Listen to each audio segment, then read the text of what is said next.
Welcome. Today's notes worksheet is entitled Real Zeros of Polynomial Functions Day 1. We'll go ahead and start off with a little synthetic division review problem and pretty much just see where it leads. So let's start at the top there. Example 1 says perform the operation, and I have this nice quartic polynomial dividend, and of course I have my little linear divisor right there.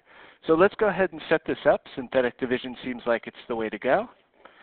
And I guess one thing with this one that I see that we probably don't want to forget, I've got the 1 for the x to the 4th, the negative 2 for the x to the 3rd. Please, guys, don't forget that placeholder right there. That's the key, everybody. And then obviously the 4 and the negative 3. So just be a little careful on that placeholder. Obviously, you want everything to be consistent. All right, so nice and straightforward, really shouldn't take too long. Remember, add vertically and multiply diagonally. So let's start by bringing down the 1. And it looks like I have negative 2 times 1, give me negative 2.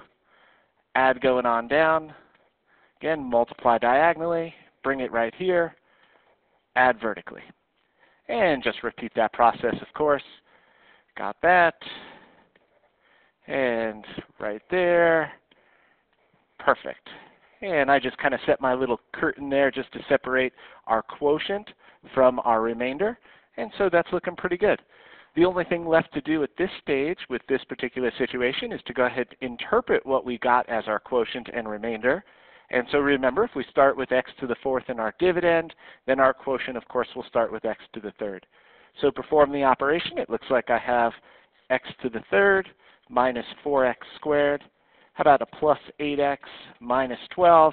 And we'll just write it as remainder of 21. Perfect. Okay, I do see that there is a secondary piece to example 1, and it just states it right here. So let's read that carefully. Is x plus 2 a factor? And I guess I would ask you that question before I write it in. Is x plus 2 a factor of this polynomial right here? Well, considering that we got 21 as a remainder, that obviously means x plus 2 did not divide evenly into it. And if it did not divide evenly into it, then obviously it's not a factor. All right, so those are our two pieces. I'll go ahead and box that up. That looks pretty good. Nice little review problem before we hit the next step.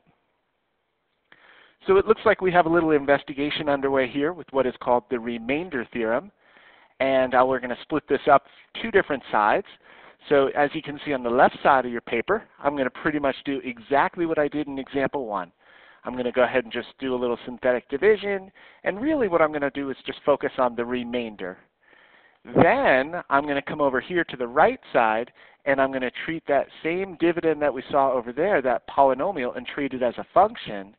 And then I'm going to go ahead and do a little input and output situation. So we'll match this up momentarily.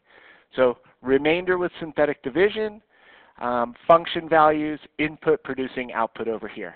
And we'll just go ahead and compare and contrast as we go through. So why don't we do letter A first, left and then right. Then we'll do letter B, of course, left and then right, and then see if we can draw a conclusion from there. Okay, we can be rather quick with this. So I have a 2 right here, so I want to see how many times x minus 2 goes into this cubic polynomial. But really, it looks like for this investigation, I'm more focused not on the quotient, but the remainder. So set everything up if you would there. And let's go ahead and bring the 1 on down. And let's perform our magic on this. Looks good. Got that right there. Nice and straightforward. And there it is. So I'm going to write 5 right here is our remainder. Looks pretty good. Okay. Now everyone just compare what we've got going on the right-hand side. So as you can see, it is the exact same polynomial. So this cubic over here, I'm going to treat now as a function. And do you notice the input that I'm going to use is going to be the c value coming from the linear divisor x minus 2. So you can see, obviously, when we do synthetic division from x minus 2, as we've talked about, we use a c value of 2. Now what I'm going to do is treat that as the input of this function right here. Okay, so what this means, of course, is f of 2 means take 2 and input it in the function. So 2 cubed minus 4 times 2 squared, 5 times 2, and then add the 3. And of course, we can go ahead and get the calculation going on that. I'm going to bring my calculator up just so we can see it and make sure everything is legitimate. So in this case, I'm going to do my 2 cubed. And you do it with me, please. 4 times 2 squared. And let's see, plus 5 times 2. And last but not least there, add the 3. And if we do all that, notice what you get. An output value of 5. All right, so f of 2 equals 5. And you notice, of course, we get the same thing. So the remainder when we did synthetic division is equal to the output value when I put c into the polynomial. All right, now, great, it worked once. Is it a coincidence, or does it work every time? Well, let's at least back it up with one more example here, and then we can kind of go from there. So synthetic division, guys, let's go ahead and do letter B, another cubic. And I have a linear divisor of x plus 4, so my c value, of course, would be negative 4. And let's go ahead and throw the 3 in place. It'd be great if you can kind of beat me to the punch here. Again, just sort of do the synthetic. I've got a 3 coming down, negative 12 right there, negative 8 down below. It looks like our number is going to get a little large here, but that's all right. 32 there, 27 here. I'm seeing a negative 108 then as a result. And then how about a remainder of negative 105? Okay, so again, focused on the remainder, everybody. And in this case, when I divided x plus 4 into this polynomial, I got a remainder of negative 105. Now, let's move on over to the right, and let's treat that c value that I used for synthetic division. Here we go. We're going to treat it as an input to the function and see what we get as the output. So here we go. Let's 3, negative 4 cubed, of course, negative 4 and square it, and right on down the line there.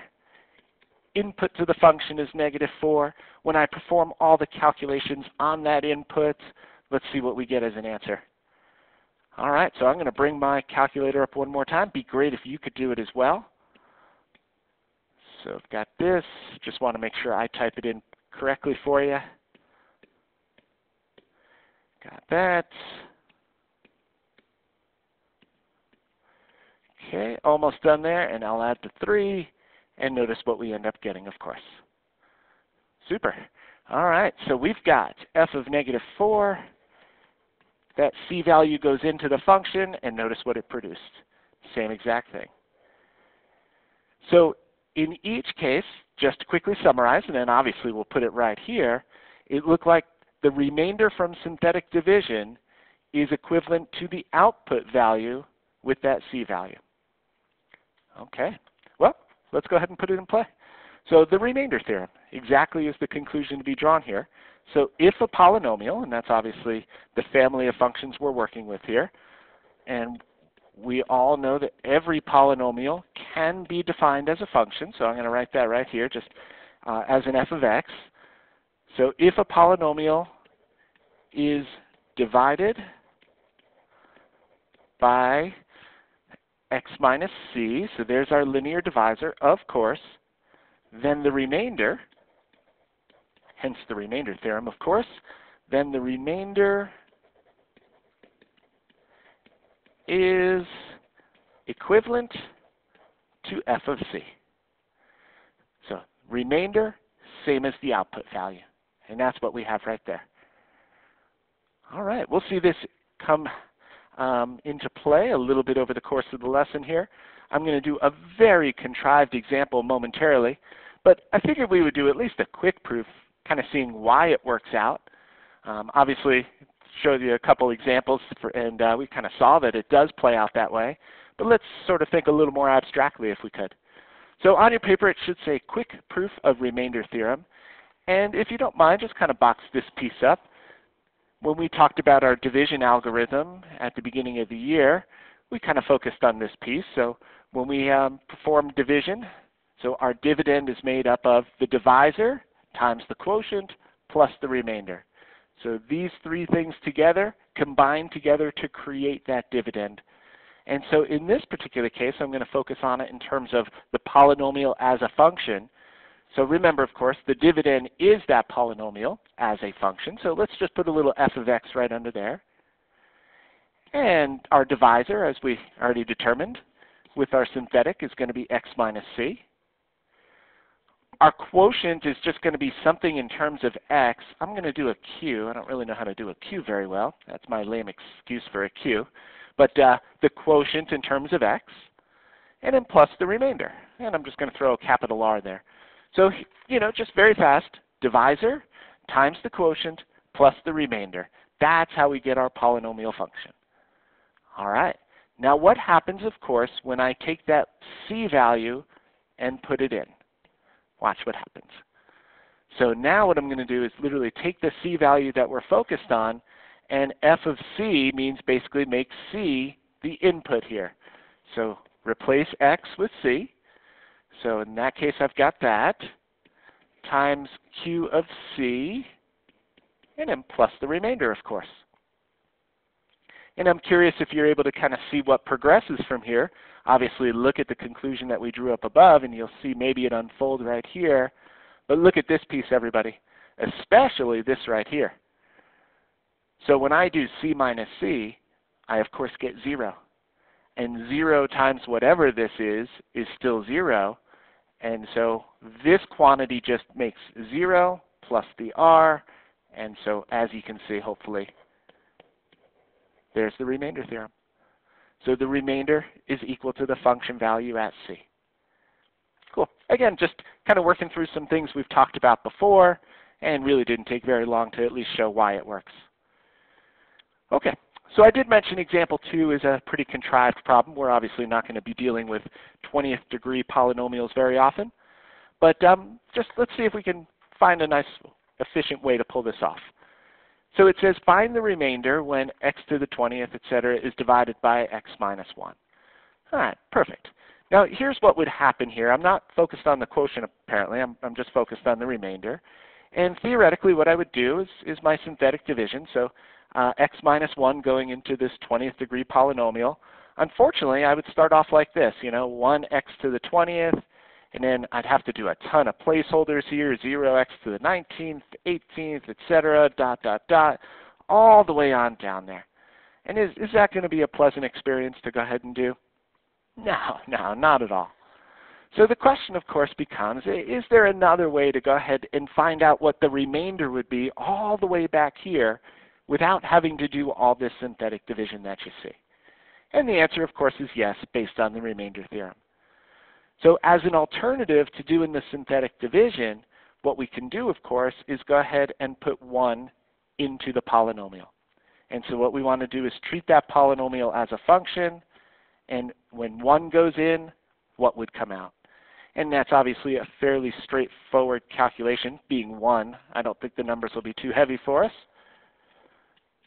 So we do something like that. So again, just 2 different ways to look at it. When one approach is a little cumbersome, well, quite frankly, the other approach hopefully is better. Okay, well, let's see what we end up getting here. 1 to the 20th is 1, minus 2 times 1 to the 10th, so this looks like 1 minus 2, plus the 5. And you're more than welcome to just grab a calculator and pull that off. I'm seeing 4, and hopefully you'll agree on that, and we can kind of move on from there. If, and a big if, because I am not going to do it, but if we were to go ahead and do synthetic division all the way out with all those placeholders, and come all the way back, the remainder would be 4. Excellent. Okay. Let's go ahead and see where now it's finally headed. Example 3, interpret the outcome here when this cubic polynomial is divided by x plus 10, and it looks like I have 3 different interpretations to go ahead and write down. So let me see. I didn't leave you a ton of room. Maybe on your paper you can just do it up here. This shouldn't be too big of a calculation. I'm going to do mine a little bit down here though. So let's see, we've been doing a little synthetic division over the course of this lesson. Can't hurt to get even some more practice on this. It is the key skill set for this particular unit. Don't forget a placeholder. Always going to try to throw you off on that piece, so don't fall for it. All right, so I've got that right there. That's looking really nice. And let's see what we have going. So bring down the -1, get the 10, and again, guys, quick. That is the idea. Make it happen. Get 250 right here. And of course, I get 0 on the back end. So I guess I would ask you, I mean, when all said and done here, we have a quotient, -x squared plus 10x minus 25, and the remainder is 0. So what does that mean exactly? What conclusions can be drawn from this particular problem based on the fact that we got this down here? So think about it maybe for a second, and then I'll start writing in what I've got on my paper and see if you agree with it. All right, well, the first order of business, of course, is that when I divided the x plus 10 into this polynomial, it looks like it divided evenly into it because I didn't get anything left over. And so as a result, if it divides evenly into the polynomial, then right away I can make the conclusion that x plus 10 is a factor of the polynomial. So that's the first thing that I saw, getting that remainder of 0. Okay, great. So now here's what I'd ask us to do. Let's make the next intuitive leap based on the front side. So the remainder is 0, of course.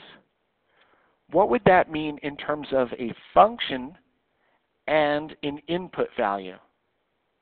So remember, every polynomial is a function. Here's my c value. What would happen, of course, if I put that into the function? Well, what I see, of course, is because the remainder is 0, so what that means is if I put -10 into the polynomial function, I would get an output of 0. That's the remainder theorem right there, and a great conclusion to be drawn. Perfect.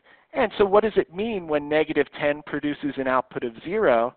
Well, this obviously has a special name then as a result. And so conclusion number 3 very simply would be this. -10 is a 0 of the polynomial function. And you can see obviously the title of the notes talks about real zeros of polynomial functions. And so that's where it's headed. And we've kind of made this connection before that factors are what produce zeros. So this is just sort of the intermediary step. But I think now we can kind of see all the connections come together. So as you can see, if x plus 10 is a factor, -10 is a 0. All right, those two things go hand in hand. That really looks nice. Cool. As a result, I think we can go ahead and do examples 4 and 5 based on these conclusions right here. And let's see what we want to do with it. So I've got a quartic in this case. Big quartic, as a matter of fact. And it looks like I was kind enough to give you 2 factors of it. So if I was to write this in factored form, there are 4 factors here, and 2 of the 4 factors would be x minus 3. All right, so find the other factors and determine the zeros. Perfect. So the way we're going to play this out, of course, is that if x minus 3 is a factor, and I know there are 2 factors of x minus 3, but if one of the factors is x minus 3, then I know it would divide evenly into this. And so the idea here is we're going to divide x minus 3 into that quartic polynomial and see how many times it goes in. So we're going to do it via synthetic division here. So everyone take your c value of 3, please. And let's go ahead and run the numbers across. Okay. And we want it to be quick, efficient, and downright perfect. Make sure you do this calculation with no arithmetic errors. But it looks like I'm going to have a 1 right here. Bring that on down as we go through. Okay, looking really nice so far.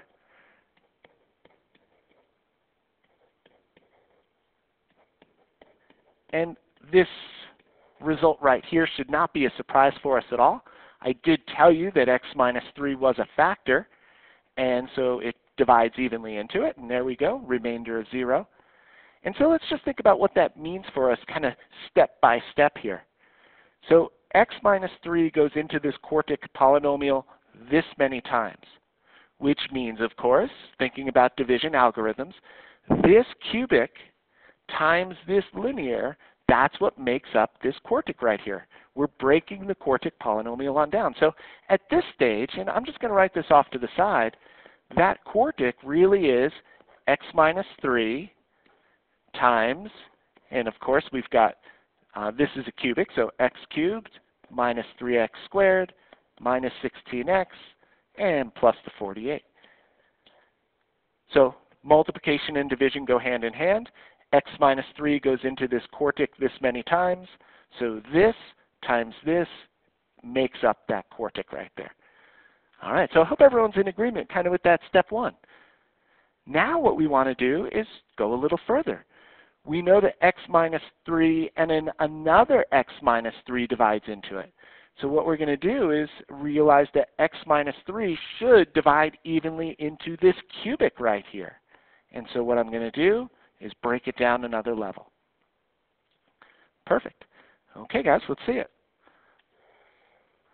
So bring down the 1, and we're going to take what we got at this level and use the other factor to divide into it and see what we get down here. Okay, so let's see. Let's go through this a little faster. Got that. Looks beautiful. Awesome. Is this a shock that we got a remainder of 0 here? No, absolutely not. That looks really good. And so what we saw is we used the x minus 3 to divide into the quartic to get this. We used the other x minus 3 to divide into this and get a quadratic. So at this stage, let's see, this times this is what made up that cubic right there. So again, just kind of thinking outwardly here. At this stage, what I have is that the original x minus 3, then the other x minus 3 times, there's the quadratic. That's the quartic right there. 2 factors, and now a quadratic left over. Theoretically, when I get to the quadratic level, is this something that I can factor through more traditional means? Yeah, of course. And we all know that this is x squared minus 16. And I hope you would, of course, break that on down. And I'm going to write this off to the side momentarily. But that would be just x plus 4, x minus 4, as the difference of 2 perfect squares. So when all is said and done, breaking it down level by level, we have the x minus 3 given in the problem. And then as we went from cubic to quadratic, and now we take the quadratic and make 2 linear factors out of it. And guys, that is the quartic in factored form. If you were to multiply this out, of course, would you get this up here? Most definitely. Cool. Let's just write in the zeros as well while we're thinking about it. So it looks like I get 3 from this factor, 3 from this factor. So you don't have to write this when you see this come up, but I'm just going to go ahead and do that. So that's what we would call a double 0. And negative 4 from here, and positive 4 from there. Awesome.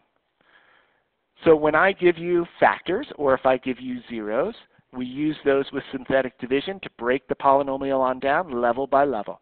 We went quartic, cubic, quadratic, and from quadratic we solve. Awesome. Let's go ahead and just do the example 5 here. And let's see. Let f of x equal, and then I've got a cubic on that. So it just says find f of 3 and f of 4 and make a conjecture about a real 0 of this function. Okay, sounds great. So input value producing an output value. Now remember, we've actually got a couple different ways to pull this off, just FYI. When I ask you for f of 3, obviously I can put 3 into the function and get an answer.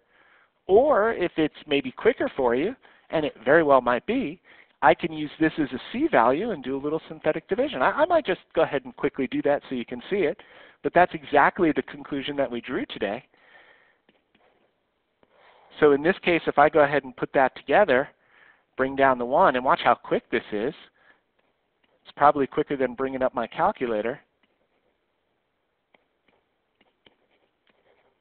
There you go. And so as a result, the remainder is negative 9. So f of 3 is equal to negative 9.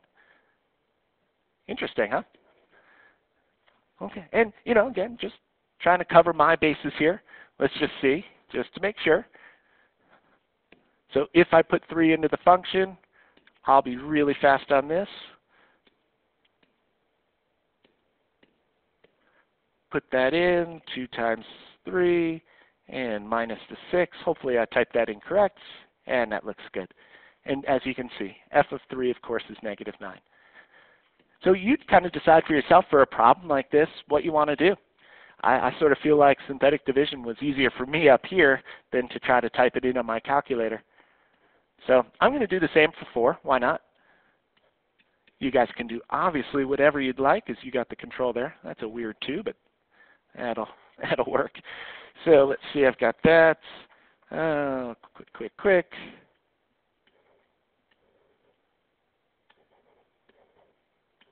And looks good. So f of 4 is 2. And I'm going to write that in a couple different spots if you want to do the same on your notes there. Since the remainder is 2, that's exactly the case. All right. Now think about this graphically, if you would, and see if you can come up with a little conclusion or a conjecture about a real zero of this function. As obviously the title of the notes is real zeros of polynomial functions. So f of 3 is negative 9. F of 4 is 2. Well, I'm a very visual person, so it kind of helps me see a couple things. So f of 3, so when x is 3, the y is 9, so that's like down here. Okay. And f of 4 is 2, so when x is 4, the y value is 2, that's here. And of course, what do we know about a polynomial function? Well, one of the characteristics we know for sure is that it's continuous. So as I kind of draw my graph going from left to right here, I do know, of course, going from here to here, what does it at least have to do? At least once, doesn't it have to cross the x-axis? And what do we know about a value that crosses the x-axis on the coordinate plane? Well, the y value is 0, the output is 0, and so whatever value this is right here, and we're not going to find it for this problem, but very simply it has to be a real zero of the function. Because if I put in that for x, as you can see, it would produce an output of 0. So I guess just my conclusion. And really there is at least one, to be honest. We don't know if there's more than one. But I'm going to go ahead and just write, this is the conclusion that has to be drawn. There is a real zero in between 3 and 4. Because f of 3 was negative, f of 4 was positive, and so we have to get a 0 somewhere in between. All right, so remember that. You can write it down here if you'd like or not, but very simply, real zeros show up as x-intercepts on the coordinate plane. And we'll use that conclusion to help us out with some of the other problems we'll see. Awesome. I think we'll stop right there. Some good problems and good conclusions to be had. Obviously, we'll build on this, and we'll kind of go from there. Thanks for listening.